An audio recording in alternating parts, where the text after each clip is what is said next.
Happy New Year, Steelers Nation. I'm Tyler Feldman. The ball just dropped on a new year, 2026. Hopefully the Steelers don't drop the ball on Sunday night. And I'm Ben Bobick, and like Wayne Gandy, I just hate the Ravens. And for all you Steeler fans out there, have faith. It's a new year. Let's go on the Pittsburgh Steelers Squad Show. Wave those terrible towels. It's the Steelers Squad. Everything Pittsburgh Steelers every week. Breaking down all the big hits and game-changing plays from the Steel City. The way only the Locked On Podcast Network can. From the steel curtain to the next generation, the Steelers Squad Show starts now. Yes, it does. The first squad show of a new year, 2026. Welcome. This is the Steelers Squad Show, part of the Locked On Podcast Network, now the #1 sports podcast network. Today's episode is sponsored by Prize Picks. Download the Prize Picks app today and use code LOCKEDONNFL to get $50 in lineups after you play your first $5 lineup. Again, wishing all of you Steelers fans a happy and healthy new year. I'm Tyler Feldman, proud Pittsburgh native, Upper St. Clair alumnus, and joining me, as always, on the Squad Show, in the middle, it's Double B, Ben Bobick, fellow Pittsburgh native. Ben, Happy New Year. Happy New Year, my friends. What a way to ring it in, man. It's this is what you want out of a fresh new year, an opportunity to go and make the playoffs and win the division if you're the Pittsburgh Steelers. So 2026 is already off to a bang with what we get to witness on Sunday. It is everything you want if you are a fan, even if you're not a fan of these two teams. If you're a football fan, you are pumped up for Sunday night because it does not get any better. You think about the lore of this rivalry. You think about how big these games have been over the course of the decades, really. It's going to be a fun Sunday night in the Berg at the confluence of the Three Rivers, Steelers, Ravens, AFC North on the line. Sign us up. You know, Mike Tirico will say confluence of the Three Rivers at least once, and I love Mike. He calls a great game. The Steelers, yes, Sunday Night Football, Week 18, the final game of the regular season. Heated rival, the Baltimore Ravens, a team that Wayne Gandy has publicly said he hates. Wayne Gandy, former Pittsburgh Steeler. Wayne, Happy New Year to you as well.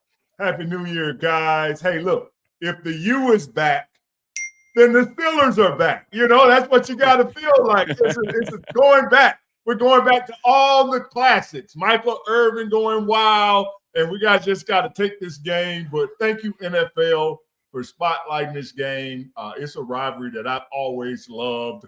And the thing about it, it is one of the rivalries that outside of my college experience with Alabama, it is truly that rivalry where statistics go out the door, emotion, and the kid comes back into you about playing the sport. So I'm really looking forward to this game on Sunday night.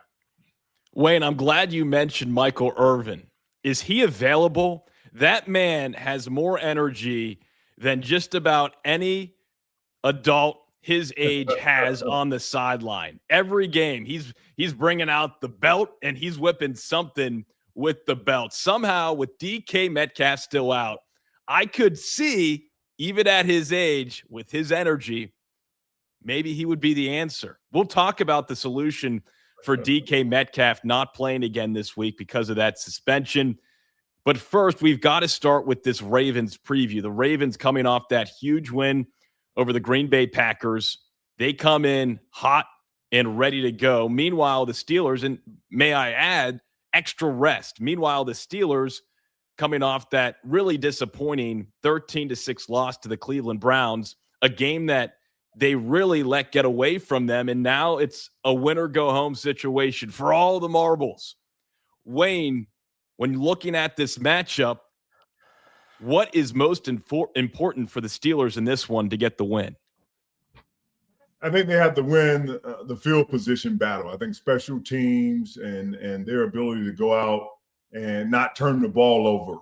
The Baltimore Ravens, as much flair as they have at the quarterback and running back position, this whole season, they have been up and down. And you can't give them any short fields You got to make them execute, go the long way each and every time they touch the ball.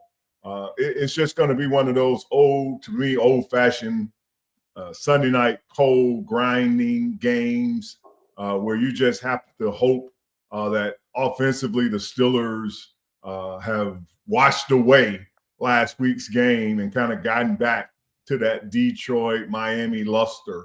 And I think a lot of that depends on health of who's available. Darnell Washington, I haven't really seen a health report, an injury report, but I think a lot of that has to do, can we get the running game going early in this game? As you talked about, how do we make up for that DK Metcalf?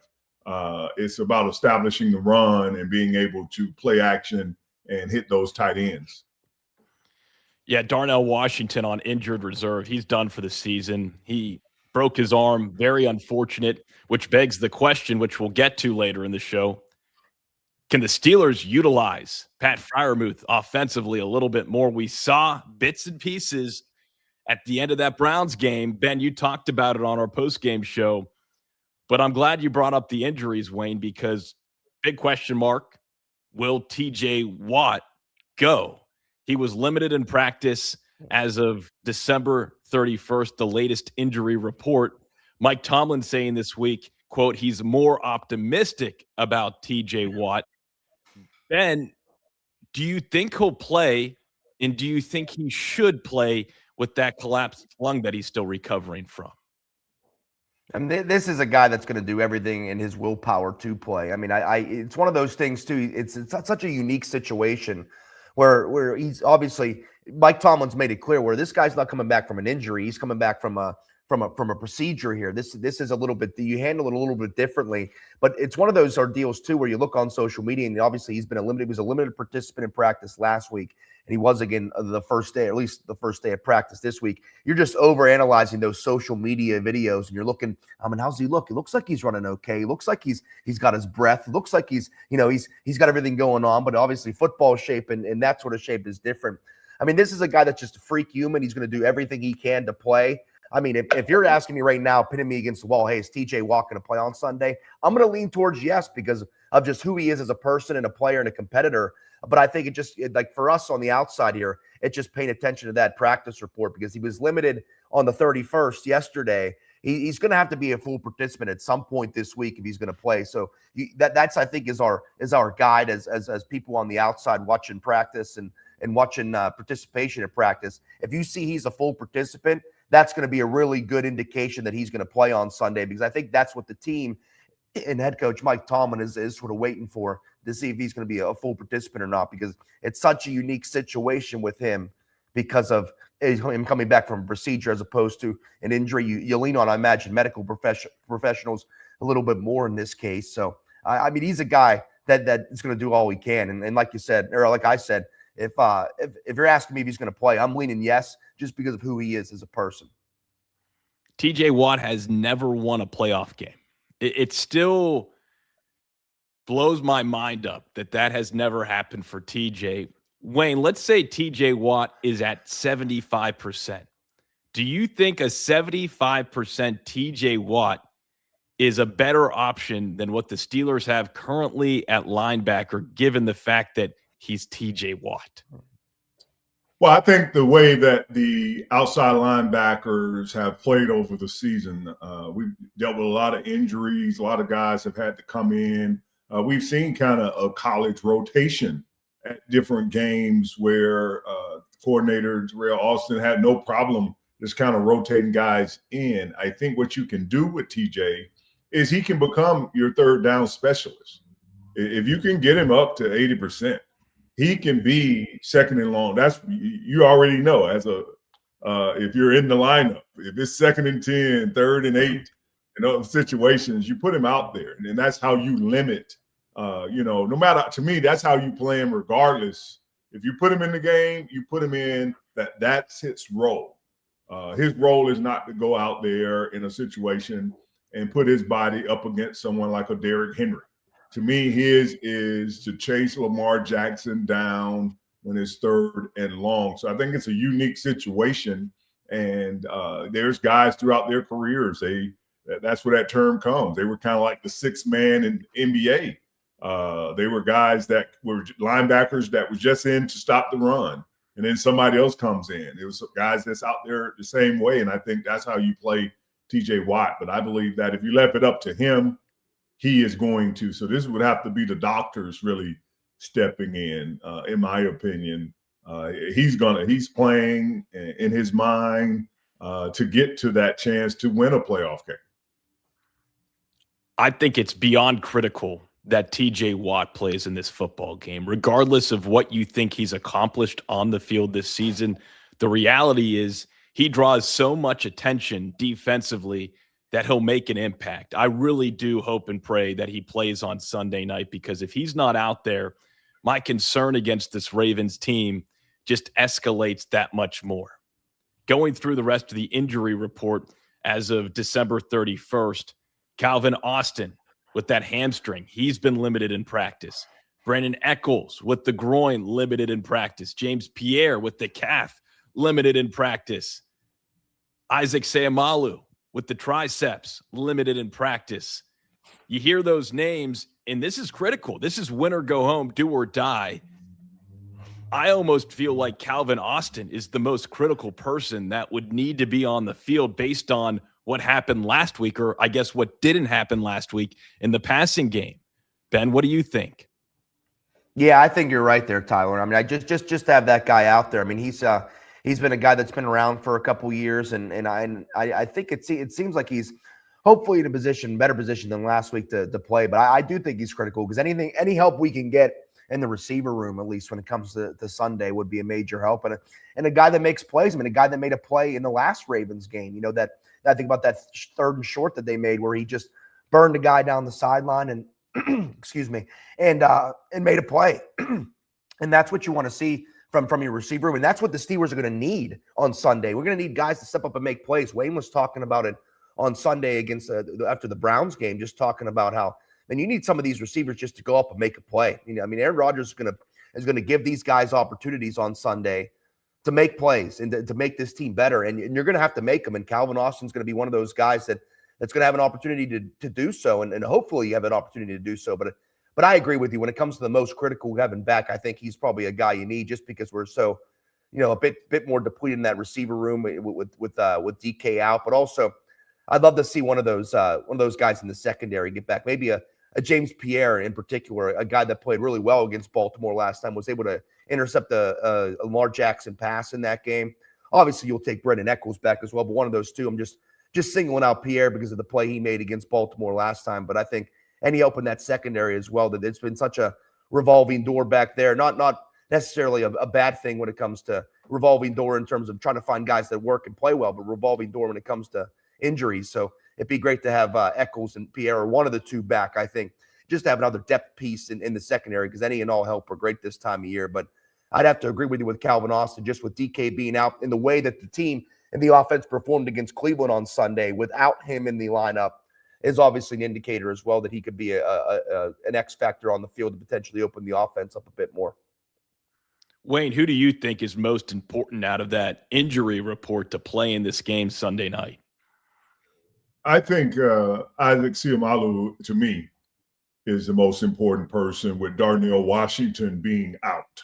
Because I need to be able to keep Spencer Anderson in that tight end, H-back kind of role, with the freedom of knowing that he doesn't have to rotate in there at guard, that I can almost just go and send the NFL a note that he's going to be in an 80 number kind of mindset on Sunday night. He's a big part.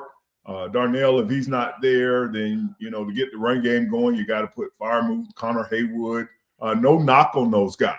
I think that Connor Haywood can do a great job stepping in for Darnell Washington. But it works when Washington and Spencer Anderson are able to be that kind of, whatever they're calling it, big boy, Spartan package.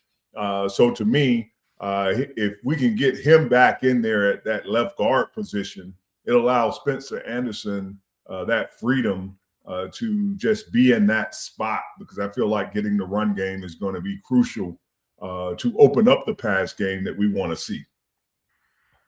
Excellent point. I didn't even process with Washington going out how big of a hole that could leave in this offensive scheme with the blocking that he's able to do with how big his body is. So, yeah, we'll have to wait and see about Sam Malu, still limited in practice with that tricep injury. The first quarter is complete here on the Locked On Steelers Squad Show on New Year's Day. We have one Steelers fan watching all the way from France. That's awesome. I mean, wow. En deux, trois, quatre, cinq, six, sept, huit, neuf, dix. That's 10, baby. And we've got a lot more 10s to talk about here on this Locked On Steelers Squad Show. Wayne's World, Bebo's Best, more of this Ravens Steelers preview. That's all next right here on the Locked On Steelers Squad Show.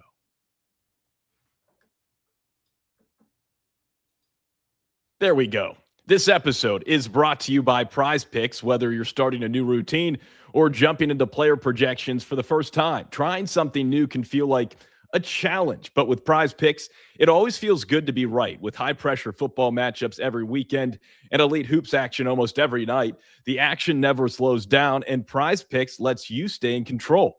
Prize Picks is the daily fantasy app that makes watching sports even more exciting by letting you build lineups based on player projections. Yeah, no drafts, no waiting, just pick more or less and play your way. Getting started on Prize Picks is quick and simple. The app is super easy to navigate. It's made watching games more engaging, especially when following individual player performances. I love the flexibility with options like Flex Play, where you can still get paid even if one pick misses. Plus, the new early payouts feature is a game changer too. If a player starts hot, you can cash out before the game ends. So download the Prize Pick apps today and use code LOCKEDONNFL to get $50 in lineups after you play your first $5 lineup. That's code LOCKEDONNFL to get $50 in lineups after your first $5 lineup. Prize Picks. It's good to be right. All right, welcome back here to the Locked On Steelers Squad Show on New Year's Day, a special Thursday edition. Typically, this preview show airs Wednesday night, but hey, we were all busy, okay? We were taking in 2026 and saying so long to 2025. Wayne Gandy, Ben Bobick, I'm Tyler Feldman. So glad you're with us here on the Locked On Steelers Squad Show. Second quarter, previewing this Ravens-Steelers Week 18 matchup. A critical winner-go-home game for the Steelers and for the Ravens. These are two teams that know each other very well. I want to start with this second quarter, though, guys, talking about Joey Porter Jr. Wayne, it wasn't too long ago you were in Pittsburgh celebrating his dad getting inducted into the Steelers Hall of Honor. And Joey Porter Jr. has handled the criticism early on in his career, and now it seems like he has just settled in to that secondary. He has not allowed a touchdown in his last 1,011 coverage snaps. That is the longest active streak in the NFL. Wayne, how has Joey Porter Jr. been able to rise almost quietly? He's been playing well, but his numbers show that he is a major impact player now on this Steelers defense. Well, yeah, getting to meet him personally when I went to his dad event, I got to see his size. I didn't know, from the television that he had that kind of size. When I was in the Steeler uniform, we had a cornerback named Chad Scott. And that was the one thing about Chad. He had great size. Like, you really saw him and you thought he was a strong safety as far as his size. I mean, even when I saw Joey Porter Jr., I'm thinking, okay, well, when you hit 30, you're just going to move you over to play safety, because he had that kind of size. And I think he's found his game. It's in your face. It's step for step. I think the Steelers, the D coordinator, Austin, I think Coach Tomlin, all have gave him that freedom that they're willing to accept those one or two penalties that go along with that style that he plays. It's a hands-on, get away what you can, use that size as an influence, and he's kind of settling in that role. But he reminds me of those, Rod Woodson guys like that from that era where if you look at them, Mel Blount. I mean, for you that don't know, have never met Mel Blount, it looks like he would have been a defensive end in the 70s. I mean, you meet him and it's like, no, this must be Mel Blount's dad, because you're like 6'3", and you see why he created where offenses had to go in motion. You can't just come over here and stay in front of this man. He's huge. And I think with Joey Porter Jr., his attitude, and he's settling into that this is his style of play. And I think the Steelers are understanding that there's going to be a penalty here. There's going to be a little hole there. I think we as fans are allowing for that, because he's just that physical kind of big corner that's right now at 25 years old that I think is just progressing, and he's learning how and accepting the challenge, and he wants to take on your top guy. And that's, to me, is always demeanor to corners I like. I like guys that they're looking for the matchup. They're in during the week with, during the meetings begging, almost mad that you won't match me up against the best receiver. So it's just great to see him rounding into shape. It really is. Ben, of course, we know Joey Porter Jr. came into the league getting a great, phenomenal, world-class education at Penn State. And now to see him basically show the world, show the city of Pittsburgh, show the NFL what that kind of education and experience in Happy Valley can do to a man at the next level, it's been pretty fun to watch. It's been awesome, and I never forget that draft. And just kind of, watching it progress through, I'm like, man, I just really want them to get little Peasy, man. Come on. And it lined up perfectly where they had that early second round pick. I'm like, you're going to draft it. It just fell right in their lap. It's almost like they had a plan all along. And I remember being so pumped up about it. And watching him, obviously, like you mentioned, at Penn State, such a great player up there in Happy Valley.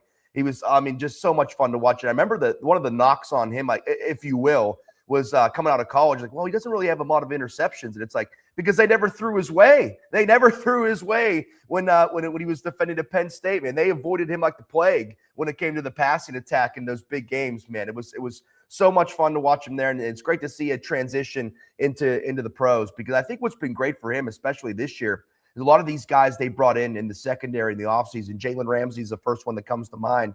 That veteran potential future Hall of Famer presence, I think, has helped him big time. And when it comes to his competitive edge and saying, hey, why are you bringing this guy in? I'm already here. And it would also just being a sponge, learning from a guy like that and that aspect of things. And I just think he just really come into his own. I think it's awesome to see him play. I love seeing him chirp after plays too, just like his dad did, because it brings me back. It's like if he gets a pass breakup against you, you're going to hear about it. And I love seeing that stuff, because you have to play with that edge as a defensive back in the league, man. I really do. I'm a firm believer in that. You have to have that level of that confidence, if you will, because that's just such a tough position to play on the football field. And when you're doing it at a high level, it needs to be allotted, if you will. But there's one thing I have to bring up since we're talking JPJ. The NFL ref stats on Twitter, a great just deep dive into officiating crews. And this is one that sort of kind of perked me up, but definitely put the light on, if you will, on for Sunday. Sean Smith is going to be the referee on Sunday, and their crew is second for defensive holding calls this year and third for defensive pass interference. And that has me a little. You think about every little aspect of games when everything is magnetized in a game like this with the Ravens. And I'm like, oh, I don't like that, especially with Joey Porter, the way he likes to play defense. If they're calling defensive holding and DPI at a high clip, I just don't like that with PC. But hopefully he proves me wrong on Sunday, because he's certainly proved a lot of people wrong and playing at a high level this season. Well, maybe hold on, guys. I need to go back to that whole nifty lion. I played with Kajana Carter for 2 years with the Saints. He told me there was no class. Like they didn't go to class. Well, it depends what class you're talking about. There's some high class people there. When you talk about going to class, Penn State, we like to under the radar. Okay. We say there's no class, but he was definitely showing up to class. Okay. Okay. I'm gonna pretend I didn't hear what you just said there about Kajana Carter, Wayne Gandy. Ben, maybe that referee situation fits into the narrative. I mean, all the chatter I've seen this week online about the NFL is rigged is almost ridiculous to me. But maybe that fits into that idea. And the Steelers better have some ideas, and Arthur Smith included, on how to get the offense and the passing game in particular going against the Ravens. Certainly you want to establish the rushing attack. But last week, that they did not find the end zone once. It was just really embarrassing. Again, we maybe should have credited the Browns defense a little bit more, but they looked lost without DK. No touchdowns, just 160 passing yards for Aaron Rodgers. Is Pat Freiermuth the answer to this offense? I mean, how do the Steelers get the passing game going in a critical winner-go-home game? Wayne, I'll start with you. It kind of lines up what I said with Isaac Seumalo. It's about being able to establish the run. You imagine the Ravens are going to look at that tape from last week and feel like whatever idea they had about the Steelers, they're going to try to change up from the first game. You imagine they're going to play a little more man and really challenge this receiving core. So what you're going to have, you need two things. You need the ability to have some semblance of run game, so you can stay out of, even in the game, even though the offense stalled, they did stay out of a lot of third and longs in that Cleveland game, which is a good sign. Now I got to be able to run the ball because my two biggest offensive weapons are my running backs. And then that allows me to get the ball to Pat Freiermuth. I got to get the play action going. And on the outside with the receivers, Thielen, Marquez, Valdez, Scantling, they're going to just have to come up with a play or two to show that y'all aren't just going to roll up on us and we don't have any fight. Because at some point in the game, they're going to have to do that. They're going to have to win this kind of one-on-one matchup because the Ravens, I feel like, are going to be very aggressive. They're going to try to get Kyle Hamilton in the mix with the blitz and things like that. But I think the key to a lot of this is being able to, like I said, with Seumalo, if we can get him back, it lets Spencer Anderson, it lets Connor Haywood just plug into where Darnell Washington. And the one thing we know about Connor Haywood is you're going to get a lot of effort.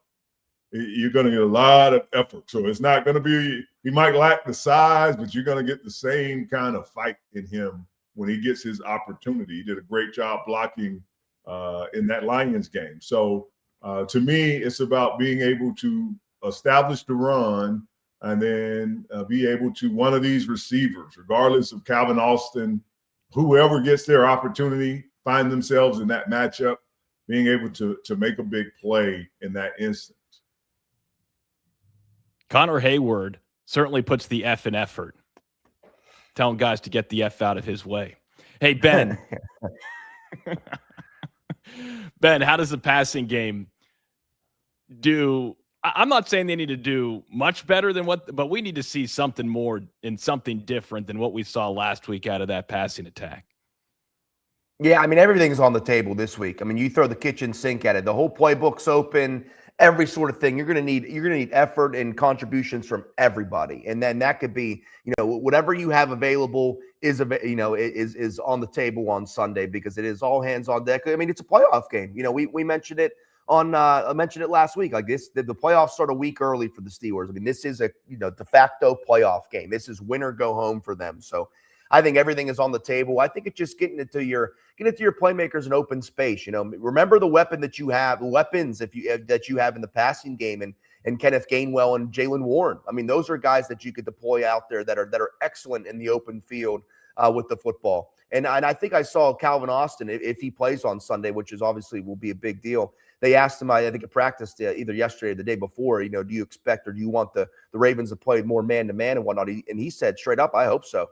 And so hearing that gives you some confidence that they're working on the right things and they're knowing what to expect with Baltimore's defense on Sunday because Calvin Austin's a guy that you want to see in one-on-one opportunities for how quick he is. He's going to get an opportunity, like Wayne said. You got to expect these guys need to make a play. They're going to throw the ball downfield on Sunday because the Ravens are going to dare them to do so because they know they don't have DK Metcalf this time. And then you just look at the script from the last game they played Baltimore where they were able to attack them down the field. But I think you're going to expect that to come even more because their DK Metcalf isn't available for this game. So, Calvin Austin's going to get a chance on Sunday to catch a deep ball or two in a man-on-man situation. And he's going to have to come down with the catch. MVS is going to get an opportunity to catch a deep ball or two on Sunday. And you're going to need him to make those plays because the Ravens are going to dare these, like Wayne said, they're going to dare these receivers to make those plays because that's just how they like to play. And you look at the personnel that the Steelers have available on Sunday without their number one receiver. So I think the whole playbook is open. And I think it just comes down to, and that's when Aaron Rodgers is at his best too, is, spreading the ball out, back to where, it's not as simple as this, but just hitting the open guy. But, you got to scheme these guys open and just hit the open guy and just keep it moving. Because Wayne brought up a good point, this past Sunday for how bad it was. They really weren't in third and long situations much of the afternoon, which I guess makes it even more maddening that they weren't able to come away with the win because it's like, how are we not converting these third and manageables? But that's what's going to be a key on Sundays. You have to convert on third down, especially when it's third manageable. We are managing this New Year's Day edition of the Locked On Steelers Squad Show. It is halftime. When we come back, we've got Wayne's World, dive right in, head first, and Bebo's Best. Don't go anywhere. Squad Show, back right after this. Nobody knows your money goals better than you. Robinhood puts you in control of your money with tools that work as hard as you do. Locking in on every opening, beating your PR, beating it again. Channel that drive into your money. Robinhood puts you in control of your money. Trade stocks and ETFs, options, futures, and crypto, all on one platform. You can now build and execute your own trades from a desktop with Robinhood Legends advanced tools, or take advantage of the new Robinhood strategies with a tailored portfolio managed by a team of experts. You expect more from yourself. Expect more from your money. Get started today at Robinhood.com/yourmoney. Again, that's Robinhood.com/yourmoney. Your money, your move. Second half, third quarter here on the Locked On Steelers Squad Show. 15-year NFL veteran Wayne Gandy. Pittsburgh native Ben Bobick. Proud Pittsburgher as well. I'm Tyler Feldman. So glad you're spending the first day of 2026 with us here on the Locked On Podcast Network, now the #1 sports podcast network. All right, guys, we've talked about the Ravens, some keys for the Steelers. Let's dive into some special segments here to start 2026 off with a bang. We'll start with Wayne's World here in the third quarter. Wayne, when you look at this Steelers-Ravens matchup, what is going on in your world when you look at this game? Well, I think about the legendary status of this game. You have in this situation John Harbaugh, Mike Tomlin. This would be their 40th game coaching against each other. That's wild. I'm quite sure that's up there in some kind of top 3 or 4 all time as far as two coaches battling against each other. Both have been there. I think Tomlin 19, Harbaugh 18 with their teams. And you have to imagine, is this a game where whoever loses finds themselves, I mean, we've gotten away from any of that, but you have to feel both of these coaches are still under a little bit of that if they find themselves not in the playoffs, that one of the coaches is going to have to ask a little more questions on the offseason than the other. And then when I say legendary, we're also watching 3 guys that easily could retire in the offseason.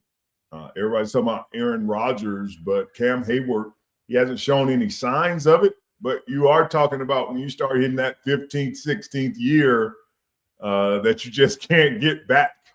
And when that drop-off comes, it comes. You go, that 4.8 becomes a 5.3 real quick, and you don't know what happened. It just falls off. That's why quarterbacks, kickers, they can go a little longer, but field other positions that drop off in speed and strength and the dedication to get back in shape really. So is this a chance of us watching him in his final game? And then on the flip side with the Ravens, the King Henry, to be out there, I hate it for him. I'm hoping we can hold him to about 60 yards rushing. But what a delight, and a Hall of Famer, a legend in my mind, for a guy that really reeks fear. Very seldom, guys go out there and they're dynamic, they have big games. But this guy really, even as a fan watching at home, you literally see players making business decisions. And I played with a guy like that in Jerome Bettis, and it was like guys would give up 4 yards because I'm not going to just tackle him and wait till he gets to the side. I'm gonna try to jump on him. So when I watch this game, I'm just looking at those aspects, cheering against any Raven, but also applauding the excellence that John Harbaugh and Mike Tomlin have brought to the profession. Just love and, to give them their flowers going into this game, that they have manned some ships. They have taken some great talent. They've taken teams that didn't have a lot of great talent, and they still were able to produce with them. Two coaches I feel like really deserves more credit than they get. That is a look inside Wayne's world. Fantastic perspective. Very present perspective. This could be the last time Harbaugh and Tomlin go head-to-head coaching against one another. Yeah, it could be Aaron Rodgers. I mean, who knows? There's a lot of what-ifs, so you certainly have to appreciate what you'll see for possibly one last time. Wayne's world complete. Time now for Bebo's best. Double B, what is your best on this first day of 2026? That's one simple, man. I've been kind of beating around the bush with making this guy Bebo's best for a while, but when it's time for Week 18, you absolutely have to give him his flowers, and you put him on the pedestal for this game, and it's Aaron Rodgers, man. This is why you went and got this guy. This is why you signed him, and you courted him throughout the spring, and you were patient with him signing because you thought that he could be the guy that could lead this team to the playoffs and get them a playoff win and maybe make a run at this thing. Well, here we go. It's Week 18. The AFC North is on the line on Sunday, baby. This is Aaron Rodgers. He has been around the block, and he knows exactly what's at stake on Sunday, and this is why you have a quarterback like him, a future first ballot Hall of Famer for games like this. You rely on him. You rely on his expertise and his knowledge and his skill, and he's seemingly ready for it. I loved hearing what he had to say to the media this week. He said, listen, when we were at 6-6, and if you would have told us we'd be playing in Week 18 for the division, we would have signed up. We'd have signed up for it no matter how we got there, what happened. And he also said, obviously in reference to this past Sunday, he's like, I don't put too many stinkers back-to-back weeks. Well, this is what it's all about here, man. This is a guy that's won a Super Bowl, and this is why you went and got him. And you rely on everything, man. He's going to bring a lot to the table on Sunday in key critical situations. And he's going to get a chance to lead this football team to a division title in a home playoff game, and would quite possibly be one of his final games in the league. He knows that. He knows, and it said he has a decision to make after this season, whenever that may come, if he's going to continue his football career or not. He knows this could be his final game of his career, and he doesn't want it to be. And he wants to go out the right way, and the right way is leading this team to the playoffs and maybe making a run at this thing. So Bebo's best is the guy under center. AR8, man, has been awesome this year for the Steelers. If you would have told me, told us for that matter, back when they signed him, that this is what you were going to get out of Aaron Rodgers, that he was going to be playing for the division in Week 18 against the Ravens, you would have signed on the dotted line and wouldn't have thought twice about it, because you trust that he's a big reason why that he got this team there. And he is the big reason why this team is in this position. And now it's about relying on why you went and signed him. And this is what it's all about. Division on the line on Sunday, and you need this guy to lead you to victory. Aaron Rodgers, 3,000-plus passing yards this season, 23 touchdowns, 7 interceptions. Now, the quarterback on the other side, as we transition into keys to victory for the Steelers, is Lamar Jackson. He's been banged up, but on Wednesday, John Harbaugh said he's, quote, very optimistic about Lamar Jackson playing in Sunday night's AFC North title game. He's dealing with a contusion a back contusion, but he returned to practice yesterday and was a full participant. How will Lamar Jackson, who I do believe will be playing the quarterback position for the Ravens, how will he impact this game, Wayne, and how do the Steelers need to prepare for Lamar Jackson for this final game of the season? Well, that's the best thing about playing a divisional opponent. You know who he is. You already know. You got plenty tape. There's no understanding better than all these years. You've already had this task in front of you. It's similar to the Steelers missing DK Metcalf. The Steelers have had a week to adjust to that now. They can see from last week, so it's not catching them. They understand the approach. So when it comes to Lamar Jackson, the thing to me is always don't overreact and commit so much to Derrick Henry that you forget how dynamic this young man is. Let him put you to sleep with this idea that he won't pull the ball and run it. He still has that in it. He might not be 4.2, 4.3, but even when he's running slow, he's still faster than Aaron Rodgers, even when he's just so he can make a couple of little yards there, big plays when needed. So I expect Lamar Jackson to do everything. And the other key to me is tackling. It's always when you have that type of improvising quarterback, when you get there to make the tackle, you have to make the tackle. You cannot let him extend the play. It can't be, I send you on the blitz, you have him dead to rights. He does something where he hops out of the tackle, and now it's something down deep, deep downfield to connect with. So those are the keys to me. You have to be able to play and trust that you can stop the run without overcommitting on a Derrick Henry. And when you get a chance to make tackles on Derrick Henry and Lamar Jackson, they have to be brought down, because those are the plays that have really made him an MVP. It's really that aspect of his game has really been the part where he makes 3 or 4 of those type plays a game.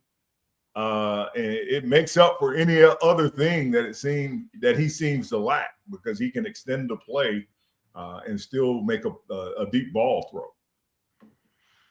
Yeah, you've got to stop Derrick Henry. That's Lamar Jackson. Not nearly at 100. He's not going to be at 100%. He hasn't been this whole season. But for me, hearing Wayne, what you say there, you got to stop Derrick Henry, because if you don't, then you're in trouble. You look back to their first matchup this season, the Steelers won 27-22. They led for most of that game.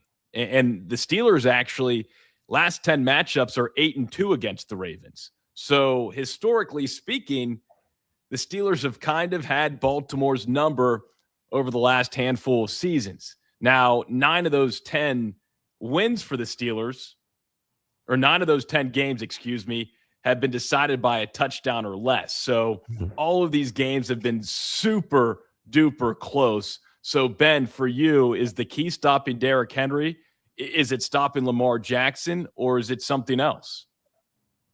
Yeah, it's absolutely stopping Derrick Henry. That's the reason that we're in this position right now, because that's the reason the Ravens won on Saturday night against the Green Bay Packers, because Derrick Henry went wild. You can't let him do that. That's the reason that the Ravens beat the Steelers last year in Baltimore twice. One of them beat in the playoffs is because he ran wild. And because what happens when you stop Derrick Henry is you put the ball in Lamar's hands. And the Steelers historically, even when he's at 100%, have been pretty solid in defending Lamar in his pass game. But now you got a guy who's struggling right now, who's uncomfortable. You need to make him uncomfortable. How you make him uncomfortable is you stop Derrick Henry. And here's a note on that. You got to think about the last time they played Baltimore. They didn't have Derek Harmon in the lineup. Derek Harmon is in the lineup come Sunday night. And you drafted Derek Harmon for this type of game. They drafted Derek Harmon because they needed a guy that could stuff the run and clog up that middle. Well, here you go. Now it's Sunday night with the division on the line, and Derek Harmon is playing on Sunday. He didn't play the last time against the Ravens.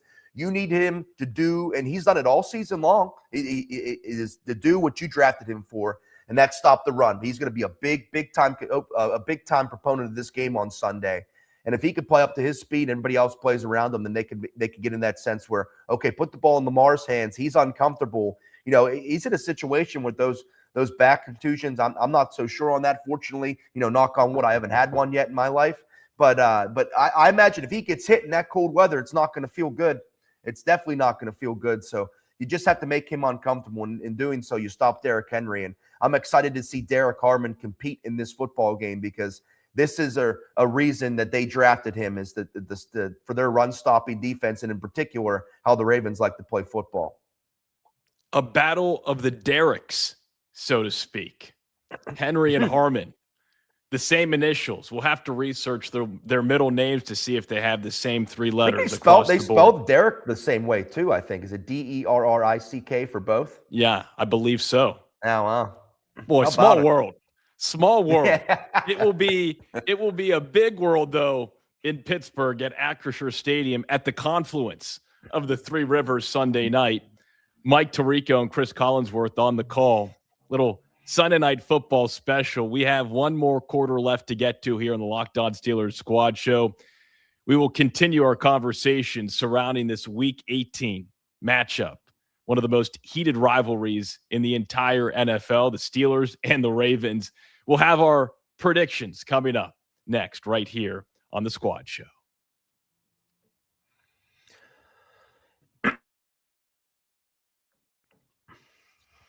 Just like that, we're back. Fourth quarter. Locked On Steelers Squad Show. Wayne Gandy, Ben Bobick. I'm Tyler Feldman. The Steelers for all the marbles. 8:20. NBC. Sunday Night Football. Acrisure Stadium. Confluence of the Three Rivers. Ravens favored by 3.5. Over-under is 40.5. The Steelers 9-7. The Ravens 8-8. Steelers 8-2 in their last 10 against the Ravens. Again, 9 of those 10 decided by a touchdown or less. So, guys, let's continue to break down this matchup. Wayne, I'll start with you. Is there something we haven't touched on yet on this show here on New Year's Day that you think will play a big part in this football game Sunday night? Yeah, I think the Steelers fans creating that playoff energy in that stadium, that same, because it is a different step up.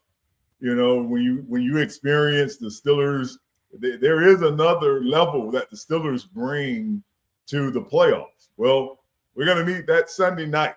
We need to approach that and let the players feed off that the city is energetic and has that faith and that strength behind them right off the bat.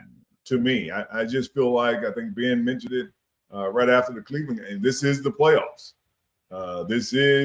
There is no tomorrow. There won't be a Monday. There just be Sunday night for this team. And I just feel, I hope that the Steeler fans create that magical energy that only Steeler fans bring when the playoffs start. Yeah, we're going to need one particular song at some point.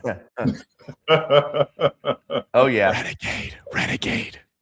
Psst, Renegade.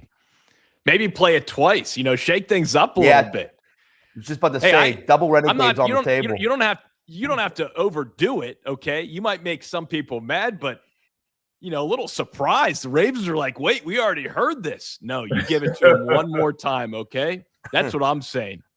Ben, the fans, the home field, that's certainly advantage for the Steelers, but they need to take advantage of it on the field. Anything that we haven't discussed that you think will be a big impact for this game Sunday night? We touched on it a little bit, man, but I really, this needs to be the game that Pat Freiermuth gets involved in, man, at a high level. I mean, this has, if not now, then when? I mean, it really is, especially with Darnell Washington out and everything else that comes along with that. I really do believe that this got to be 88's game, and I think he can make a big game or a big impact in this football game because, like I mentioned, man, everything is on the table.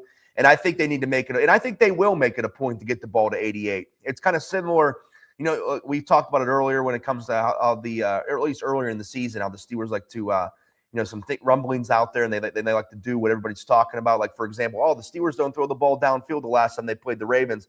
First play of the game, boom, they hit a 52-yarder downfield to DK Metcalf. I could see the Steelers coming out in the one of the first plays of this game, hitting Freiermuth over the middle. That could really spark this offense. Just get that guy involved. He's so versatile in how he likes to play. Man, he's a guy you love to get it in space, and you could put him in so many different positions in that offense. He needs to be a big part of this game plan on Sunday, because that's a weapon. Like we mentioned, everything's on the table. Well, that's a weapon that I think we all could agree has been a little bit underutilized this season. Well, now's the time to utilize him with the season on the line and the division on the line. I just would love to see him get loose and get going, because when he is, that's when the offense, I think, is operating at a higher level too, because I think he's one of those guys that opens it up for all, because one, just how he likes to play and how the attention he attracts, but also if he's getting the ball, that means the middle of the field's open, and I think that opens up the entire field too when you're getting him the football. He certainly has been underutilized. About a quarter of his total yards this season came in one game. That was that game against Cincinnati where he had 5 catches for 111 yards and 2 touchdowns. Half of his touchdowns this season came in that football game. He's not been targeted more than 6 times in a game, so maybe that changes against the Ravens. Wayne, do you see that possibly being the case for Freiermuth? Yes, it has to be one of your top priorities. He is a weapon that we have seen, when utilized, is very effective, and it actually helps that you're not getting a lot of production right now from your receivers. So once you establish the run, Pat is that guy that this is one of those, he had 8-10 reception type games for 100 yards and a touchdown. This is one of those games where he is your leading receiver, in my opinion. What we're looking for from the receivers is just to come up with those 2 or 3 big plays when those opportunity comes up. They don't necessarily have to have 12 catches, but I need 6-5 quality catches throughout this game. But the line of scrimmage defensively, you want to stop the run. So all that goes to Derek Harmon. All that goes to Cam Hayward, Keanu Benton, Y.A. Black. The penetration that they create is the part that seals the middle of the field, makes Derrick Henry have to slow his feet, bounce everything to the outside. And that's how you stop the run, with penetration. As I said, tackling is going to be a premium. As far as in the secondary, Patrick Queen, you imagine he's going to be all jacked up as well in this game. And then when we get to Lamar Jackson, get him on the ground. I know we're in 2026, modern day football. Nobody wants to talk about, dirty plays. Well, it's not dirty play to slam him on his back. They say you got a back issue. Well, I'm sorry. Let's see. Everybody acts like that's the, that. No, you're not sorry. You're not sorry. I'm saying it's one of those things where, now guys, they alert you to what's wrong with them. I'm from where you don't let the opponent, you just run off and act like it's your arm, but it's really your left ankle, because guys try to expose whatever was wrong with you. So if you're telling me that Lamar Jackson, through all his injuries, has something a little tight in his back, well, let's see how he feels early on. Let's try to get to him and get him on the ground. And in a legal way, I'm not talking about get a penalty. I'm talking about, but really, emphasize and trying to tackle him. And then offensively, Arthur Smith, as the offense, he has to call a game where he's free. He lets these guys play, in my opinion. It can't be one of those tight, what is Arthur Smith doing? I'm trying not to lose the game. No, it has to be, let's open it up and use all the weapons, use all, have one of those games where we talk about, man, Aaron Rodgers hit 9 different guys today. That kind of game where the ball is just spread out and everybody's getting their opportunity to make a play. So, to me, that's the road we have to take. Let's take some time now before the show wraps to provide our predictions. Again, Ravens favored by 3.5. Ben, I'll start with you. How does this one shake out in your eyes? It's going to be vintage Steelers Ravens, man. I mean, we know how this goes. I mean, we know how these games go, and it's going to be cold. It's going to be a Sunday night in Pittsburgh, and it's going to be close. You know it's going to be a one-score game. It's going to come down to those handful of plays that in these big games that often do. Who's going to, you can't turn the ball over. Who's going to make a big-time play? That sort of thing. And these what, any big game comes down to that sort of thing. But obviously when it comes to Steelers Ravens, that's what it's all about, man. This is the NFL at its best. This is sports at its best, man. Like I mentioned at the beginning of the show, if you're not a fan of either of these teams, you're loving every bit of this, man. This is appointment television on Sunday night at 8:20 because it's everything you want to see in a football game. It's going to be physical. It's going to be everything we expect. It's going to come down to a handful of plays. And I just because I said it earlier with Sean Smith and the officiating crew, I think there's going to be an untimely defensive holding and defensive DPI call that keeps the Ravens drive alive. And I think Baltimore squeaks this one out 24-23. Ben, you dog. Coming to 26 with that energy. Rather be right than follow your heart. Wayne, did the Steelers pull this one out?